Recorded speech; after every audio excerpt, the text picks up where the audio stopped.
महाभारत वास्तव में एक महाकाव्य है। दोस्तों, महाभारत में कई हजारों चित्र हैं जो बहुत ही महत्वपूर्ण भूमिका निभाते हैं। और दोस्तों, जैसा कि आप जानते ही होंगे, और उन हजारों चित्रों की भूमिका में से कृष्ण से सबसे ज़्यादा महत्वपूर्ण भूमिका किसी ने नहीं निभाई। उन्होंने कभी कभी सक्रिय रूप से भाग लेने के अतिरिक्त महाभारत के पूरे परिणाम को ही प्रभावित कर दिया था। तो इसमें यह कहना उचित है कि महाभारत के असली बॉस और कोई नहीं बल्कि कृष्ण ही थे। तो दोस्तों, इस वीडियो को पूरा देखिए। इसमें आपको महाभारत से जुड़ी कृष्ण के बड़े ही मज़ेदार किस्सों के बारे में जानने को मिलेगा। तो आइए दोस्तों, बात करते हैं कि कृष्ण महाभारत के असली बॉस कैसे हैं। पहले नंबर पर आता है, कृष्ण अपने आप को एक हानि रहित व्यक्ति के रूप में चित्रित करना जानते थे। हालांकि यादव कौरव के पक्ष में थे, फिर भी कृष्ण ने नारायणों की एक सेना की कमान संभाली। कुशल चरवाहे जो लड़ाई में बहुत अच्छे थे। जब दुर्योधन और अर्जुन अपनी सेना का अनुरोध करने के लिए कृष्ण के पास आए तो कृष्ण ने चतुराई से कहा कि वह युद्ध में भाग नहीं लेंगे, वह युद्ध में हमेशा निहत्थे होंगे और केवल एक मामूली सारथी ही होंगे। दुर्योधन, जैसा कि हम सभी जानते हैं, उन्होंने 1,00,000 नारायण सेना को चुना था। लेकिन इसमें सोचने वाली बात यह है दोस्तों कि इसमें चतुराई कृष्ण की ही थी, जिन्होंने खुद अपने आप को दुर्योधन के सामने युद्ध में बेकार होने के समान चित्रित किया था।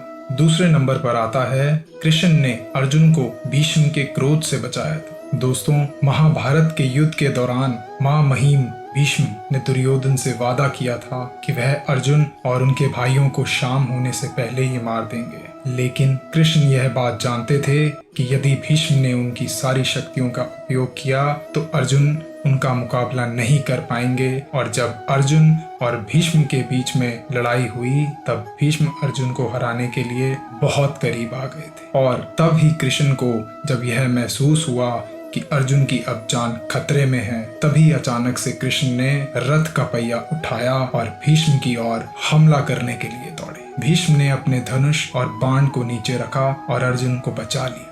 तीसरे नंबर पर आता है, भीष्म की मृत्यु की साजिश।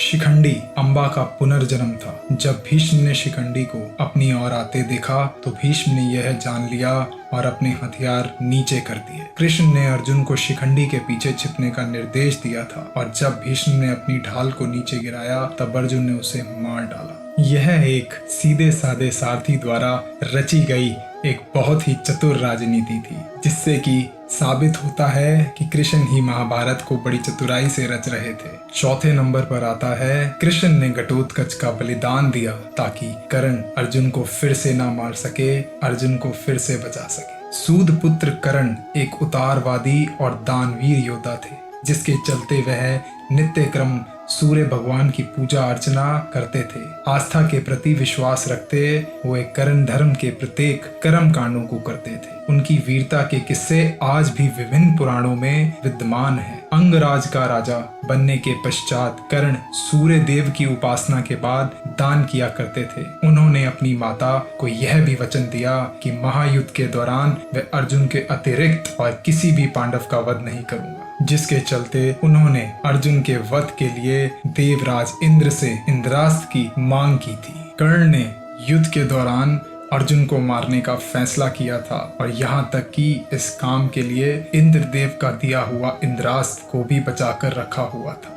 अर्जुन को मारने के लिए कर्ण ने खुद को तैयार किया, लेकिन कृष्ण ने एक शानदार विचार दिया। उन्होंने कौरवों पर हमला करने के लिए घटोत्कच को छोड़ दिया। घटोत्कच क्रोध में आकर कौरवों के झुंड में विनाश करने लगा और कौरवों ने उसे रोकने के लिए कर्ण से भीख मांगी। कर्ण ने घटोत्कच पर इंद्रदेव द्वारा दिया गया इंद्रास्त्र का प्रयोग किया, जिससे उसकी मृत्यु हो गई। घटोत्कच भीम का अपना पुत्र था। कृष्ण ने अर्जुन को फिर से बचाया और संभावित रूप से कर्ण को इंद्रास्त्र के बिना बेकार कर दिया। पांचवें नंबर पर आता है, कृष्ण ने अपनी चतुराई से द्रोणाचार्य को मरवाया। दोस्तों, तो आप तो जानते ही होंगे कि कैसे महाभारत में हर बार युधिष्ठिर सच का साथ निभाते थे। द्रोणाचार्य, जो कि पांडवों के शिक्षक थे, उन्हें युद्ध में हराना पांडवों के लिए बहुत ही कठिन हो रहा था। बिना कोई छल के द्रोणाचार्य से जीतना असंभव था। तभी कृष्ण ने उपाय निकाला कि युधिष्ठिर से आधा सच बुलवाकर किसी तरह द्रोणाचार्य को हराया जाए। कृष्ण के कहने पर युधिष्ठिर ने घोषणा की कि अश्वत्थामा मर गया था। लेकिन दोस्तों, यह वह द्रोणाचार्य पुत्र अश्वत्थामा नहीं बल्कि एक हाथी का नाम था। युधिष्ठिर से यह बात बुलवाने के लिए पांडवों ने अश्वत्थामा नाम के एक हाथी को भी मारा। यह बात सुनकर द्रोणाचार्य ने अपना आपा खो दिया और बाद में कृष्ण ने उन्हें समझाया कि वह कैसे गलत हैं और फिर धृष्टद्युम्न ने उनका सर काट दिया।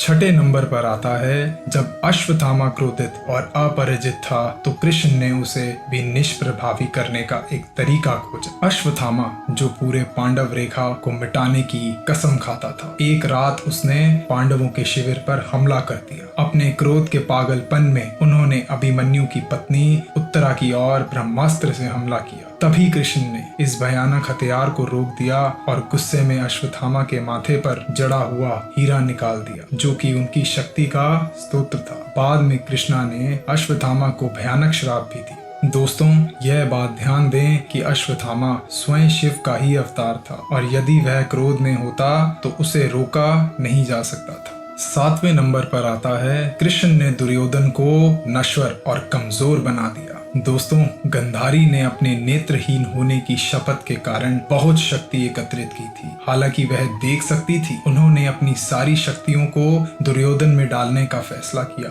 जब वह एक आखिरी बार अपनी आंखों पर पट्टी हटाने के लिए सहमत हुई। कृष्ण जानते थे कि इससे दुर्योधन अजय और शक्तिशाली हो जाएगा और जब दुर्योधन गंधारी के कक्ष में जा रहा था तो कृष्ण ने दुर्योधन को उसकी मां के सामने पूरी तरह से नग्न होने के उचित होने के लिए प्रश्न किया तो दुर्योधन ने अपनी कमर को ढक लिया और यह वह जगह है जहां वह सबसे अधिक कमजोर है। उसका बाकी शरीर स्टील की तरह मजबूत हो गया था।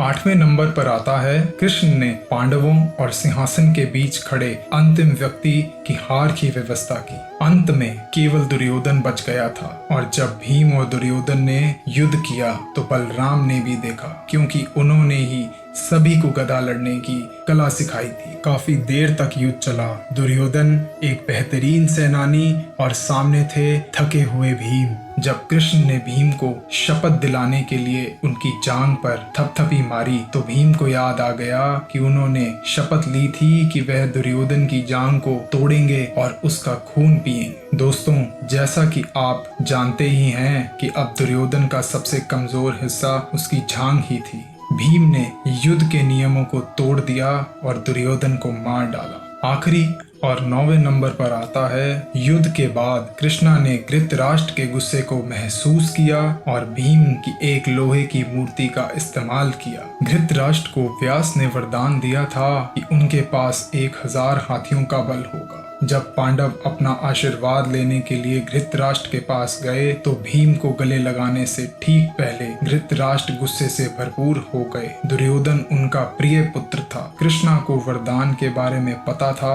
और उन्होंने भीम की जगह एक लोहे की मूर्ति को धक्का दे दिया। धृतराष्ट्र ने प्रतिमा को अपने हाथों से कुचलकर उसका चूरा चूरा कर दिया। तो इसी तरह दोस्तों, कृष्णा ने प्रभावी रूप से भीम के जीवन को फिर से बचाया। तो दोस्तों, आपने देखा कि किस तरह पांडव कृष्ण के बिना असहाय थे। पांडव कौरव सेना के सामने दंडित हुए थे। वे वास्तव में बहुत बुरी तरह हारते थे। वे भीष्म, कर्ण, द्रोण और अश्वत्थामा की ताकत का विरोध कैसे कर सकते थे। सोचने वाली बात तो यह है दोस्तों कि शिव के तांडव वाले अवतार को लेकर अश्वत्थामा अकेले अपने क्रोध में युद्ध समाप्त कर सकते थे। कृष्णा ही एकमात्र कारण था जिसके लिए 5 भाई 100 के खिलाफ थे। जबकि कृष्ण से संबंधित अधिकांश पुस्तकें उनके नायकों की महिमा करती है कि जब वह दुष्ट राजा कंस के राज्य को नीचे ले आए और बचपन में वे कैसे एक शरारती लड़के थे। उनकी राजनीतिक दक्षता केवल हाल ही में अध्ययन की जा रही है। यद्यपि वह खुद को भगवान के रूप में घोषित करते हैं, वह महाभारत में एक सामान्य मानव के सबसे करीब है। वह क्रोधित हो जाते हैं, वह झूठ बोलते हैं, वह धोखा देते हैं, वह अपने दोस्त के प्रति काफी वफादार हैं और उसे जिताने के लिए सब कुछ करते हैं। वह योजना, वह भूखंड और गपशप करते हैं। वह ताना भी मारते हैं और दुखी भी महसूस करते हैं और गुस्सा करने वाले लोगों को शांत भी करते हैं। उन्होंने लोगों को प्रेरित किया और अंत में अपने दिमाग के साथ पूरे युद्ध को जीत लिया। वह यह अंतिम प्रमाण दर्शाते हैं कि मस्तिष्क हमेशा वास्तविक दुनिया की तरह ही तुच्छ होता है। अगर आपको कुछ और ऐसी चीज भी पता है जिससे कि साबित होता है कि कृष्णा ही असली बॉस हैं, तो नीचे दिए गए कमेंट बॉक्स में कमेंट करके जरूर बताइए। जय श्री कृष्णा। Thank you. तो दोस्तों, आशा करता हूँ कि ये वीडियो आपको पसंद आया होगा, तो इसे ज़्यादा से ज़्यादा शेयर करिए। अगर आप नए हैं इस चैनल पे तो सब्सक्राइब एंड लाइक करना बिल्कुल भी मत भूलिएगा दोस्तों। तो दोस्तों, मैं ऐसे ही और वीडियोस आपके लिए लाता रहूँगा। आपका अपना दुनिया का खबरी। जय हिंद, वंदे मातरम।